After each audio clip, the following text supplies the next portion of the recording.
سابق پاکستانی صدر ضیاء الحق کے دور میں بھارت اپنی تمام فوجی طاقت سرحد پر لا چکا تھا، جبکہ دوسری طرف سابق سوویت یونین کی فوجیں افغان مجاہدین سے افغانستان میں کتم کتھا تھیں۔ پاکستان میں ہر آدمی یہی سمجھتا تھا کہ آج رات جنگ لگ جائے گی، اور ہر روز سرحد کے قرب و جوار کے دیہات اور شہروں میں لوگ رات جا کر گزار دیتے۔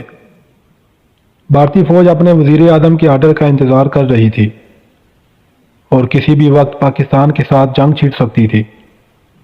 اسی دوران اچانک سابق صدر جنرل ضیاء الحق میچ دیکھنے کے بہانے دلی چلے گئے۔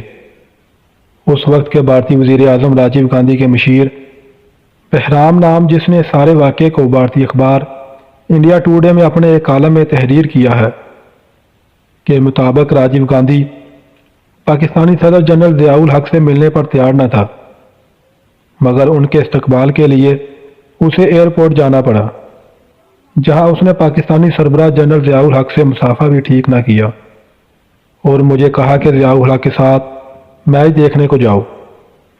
ضیاء الحق بہت مضبوط اعصاب کے مالک تھے۔ میں نے دیکھا کہ راجیو گاندھی کے ناروا رویے کے باوجود ضیاء الحق کے چہرے پر مسکراہٹ تھی۔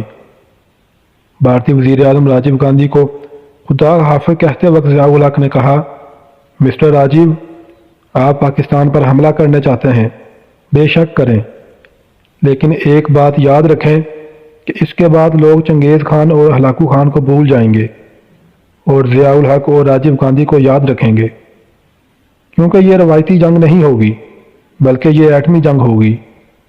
ممکنہ طور پر پورا پاکستان تباہ ہو جائے گا، لیکن مسلمان پھر بھی دنیا میں زندہ رہیں گے، کیونکہ بہت سے مسلمان ممالک ہیں، لیکن یاد رکھنا ہندوستان صرف ایک ہے اور میں دنیا سے ہندو مت کو ختم کر دوں گا۔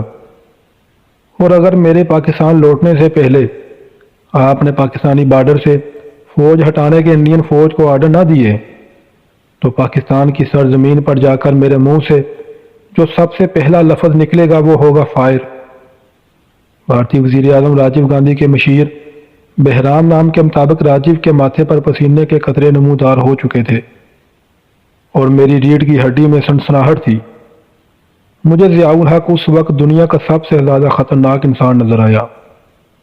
اس کا چہرہ پتھر کا لگ رہا تھا اور اس کے الفاظ میں دہشت تھی، اور اس کی آنکھوں کو دیکھ کر ایسے لگ رہا تھا کہ یہ پورے برصغیر کو ایٹم بم سے راکھ کر دے گا۔ میں دہل کر رہ گیا۔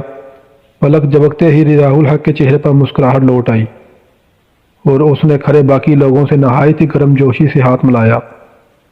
میرے اور راجیو گاندھی کے علاوہ کوئی نہیں جانتا تھا کہ بظاہر ہلکے پھلکے خوشگوار موڈ میں نظر آنے والے ضیاء الحق نے بھارتی وزیر اعظم راجیو گاندھی کو کیا کہا ہے۔